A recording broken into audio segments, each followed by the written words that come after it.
Hola clase, hoy vamos a tomar apuntes de el presente perfecto y pronombres. Por favor, escribe la fecha y escribe el número. Okay, so we already know that presente perfecto, we use it when we're talking about an action that was done in the past, like probably ongoing in the present. It can be translated in English to have done, to what has been done. Okay, the have, I have gone, I have heard, I have talked, something like that. Okay, so when we're working with presente perfecto y pronombres, we need to remember that direct object pronouns, indirect object pronouns, and reflexive pronouns go before the verb phrase. Okay, the verb phrase. For example, here's an example. Me he levantado. Me he levantado. So here we have the verb, and here we have a reflexive pronoun, right? Me he levantado. Well, how can we make this negative? When we're trying to put something into a negative statement, so what do? Let's say I say, te has acostado. What do I put the no? The no is always going to come in front of the pronoun, okay? In front of the pronoun. So that way we're following the same rule. Pronoun and then the verb. The pronoun will always come before the verb. And then the no will come before the pronoun, okay? Before the pronoun. All right, so we also need to remember that direct, I'm just going to abbreviate it, okay? Direct object pronouns, indirect object pronouns, and reflexive pronouns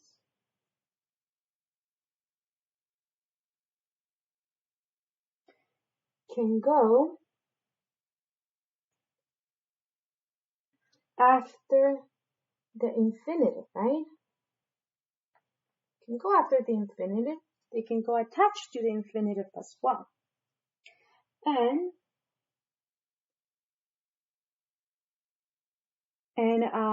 attach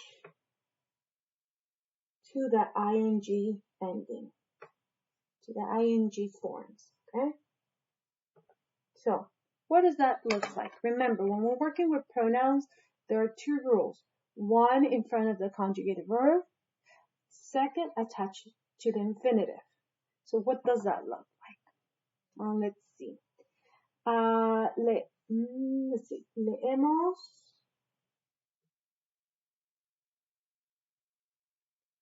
Necesitado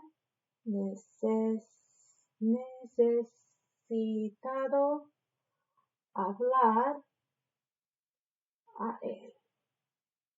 Okay? So here we have a pronoun, here we have the verb, and here we have hablar, right? Okay, that's very normal, right? Our pronoun is in front of the conjugated verb. See that? In front of the conjugated verb. That's traditional, right? Like that's mostly used, right? But now, let's attach it to the infinitive. Hemos necesitado hablarle a él. Alright, now we see that our pronoun, it is attached to the infinitive. So these are the two ways. One in front of the conjugated verb. Conjugated verb, it's all of this, right? because presente perfecto has two forms. Or attached to the infinitive. Okay, attached to the infinitive. All right. So again, if we were to make one of these statements negative, then no will go here, right? Okay. All right. So then, what does it mean attached to the ing? Remember the ing? The ing is estoy haciendo, estás comiendo, estás sintiendo. It's the verb estar and the verb, any other verb. Well, now we can use the presente perfecto and the ing. Te has estado sintiendo enfermo. Te has estado sintiendo enfermo. Here we have our pronoun. Here we have the verb, and here we have the ing. Alright. Well, again, all of this, it's part of the verb. All of that is part of the verb. Oh, I think I missed an N over here. Sintiendo. Well, where is the pronoun? Pronoun is in front of the conjugative verb. But let's say it's attached to the ing. Has estado sintiéndote enfermo. Has estado sintiéndote enfermo. The meaning is exactly the same, right? But now it's attached to the ing. Estado sintiendo, sintiendo, it's the ending for the past participle, not the past participle, the participle for presente progresivo, right? If I were to make this negative, where would it go? If I were to put it right here, it will go right in front of the pronoun. And then if I were to put it over here, it will go right here. ¿No has estado sintiéndote enfermo? Okay. All right, chicos. So this is when we work with pronouns and presente perfecto. All right. We're also going to talk about something that's very important, because we're going to be working a lot with it in this chapter.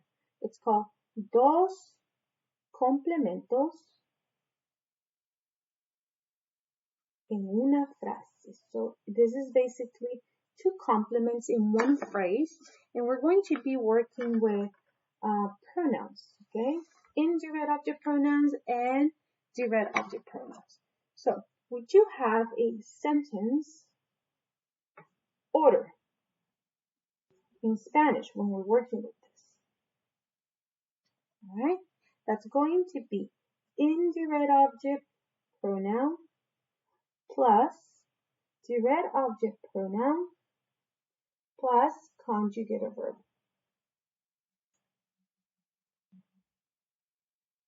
All right?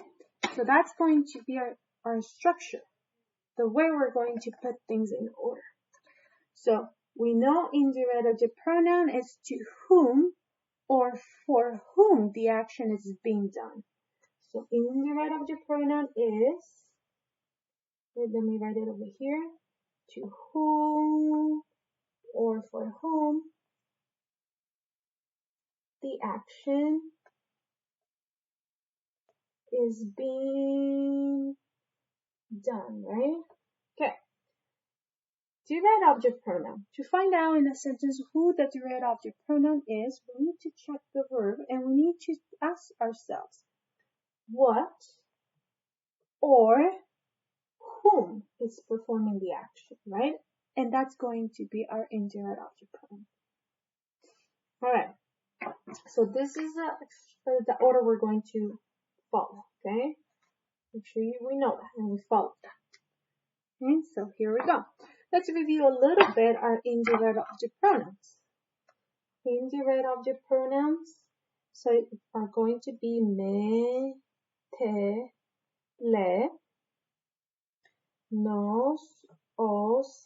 less. Okay?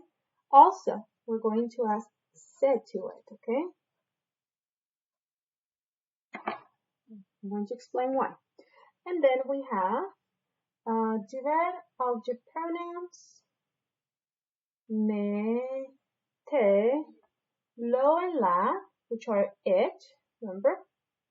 Nos, os, los, and las. Alright? This is what you must remember. Alright, so we're going to use indirect object pronouns and direct object pronouns at the same time in a sentence.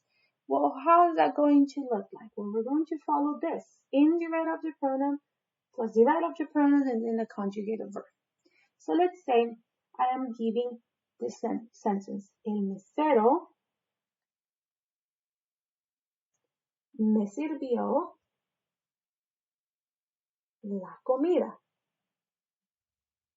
Right? El mesero me sirvió la comida. I can see right here. Okay, let's ask ourselves. To whom or for what the action is being done? Mesero me sirvió la comida. Well, who is he serving? He's serving me, right? Excuse me. So this is our indirect object. It's our indirect object.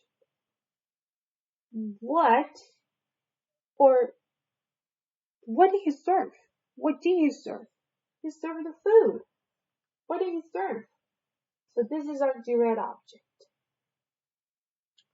What is he serve? Okay, so I'm going to eliminate, in other words, the direct object pronoun and rewrite the sentence. I'm going to say, el mesero me, going to follow this. I'm going to follow this right now in order to rewrite the sentence. El mesero me, indirect object pronoun, and then I need to find out the direct object pronoun. So, direct object pronoun is la comida. I'm going to replace la comida with la. Me la sirvió. Alright? El mesero me la sirvió. So you see that? I'm following this. Indirect object pronoun, direct object pronoun, and conjugated verb. Mesero me la sirvió. Here's one and here's the other one. And then the verb. Okay, let's do another one. Ella nos sirvió el helado. Alright, let me find out to whom or for whom is the action is being done. Well, ella sirvió. She did serve el helado. To who? To us. Indirect object pronoun. What did she serve? El helado. Direct object pronoun. Right. Rewriting a sentence with this order. Indirect object first. Ella nos. And then direct object pronoun. Lo sirvió. Alright. There we go.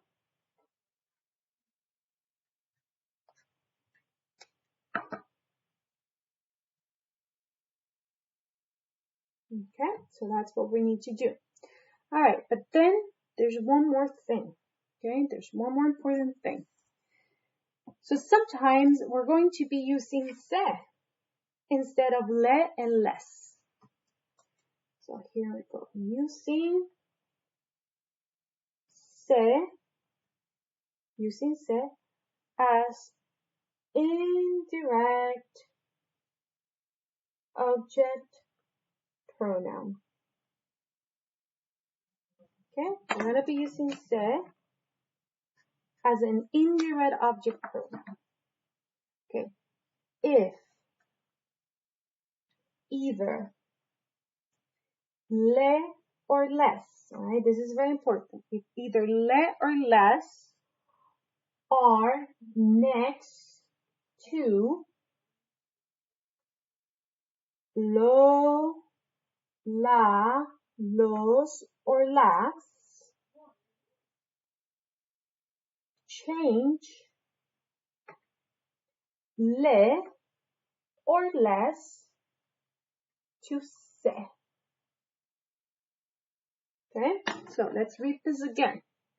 If either le or les are next to lo, la, or las, change le or les to se. Let's see how that looks like.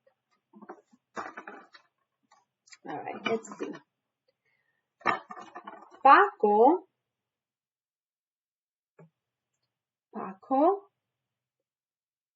le dio un regalo a Ana. Paco le dio un regalo a Ana. So, to whom? Paco's doing something, right? To whom did he give the gift? Ana. And because he gave it to Ana, le is our indirect object pronoun, right? So, what did he give to Ana? He gave a gift. Direct object pronoun. Well, let's rewrite the sentence. Paco le lo a Ana.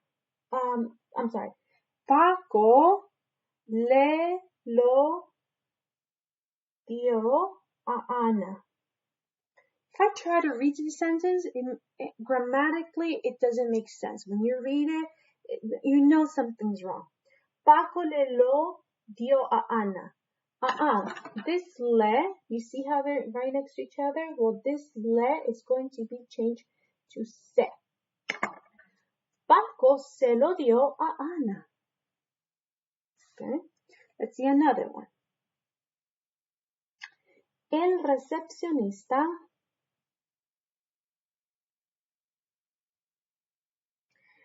le dio las llaves a José. El recepcionista le dio las llaves a José. Well, who did he give the keys to? To José. So, indirect object pronoun, le. What did he give to José? The keys, direct object pronoun. So, I'm going to rewrite it. El recepcionista le las dio a José.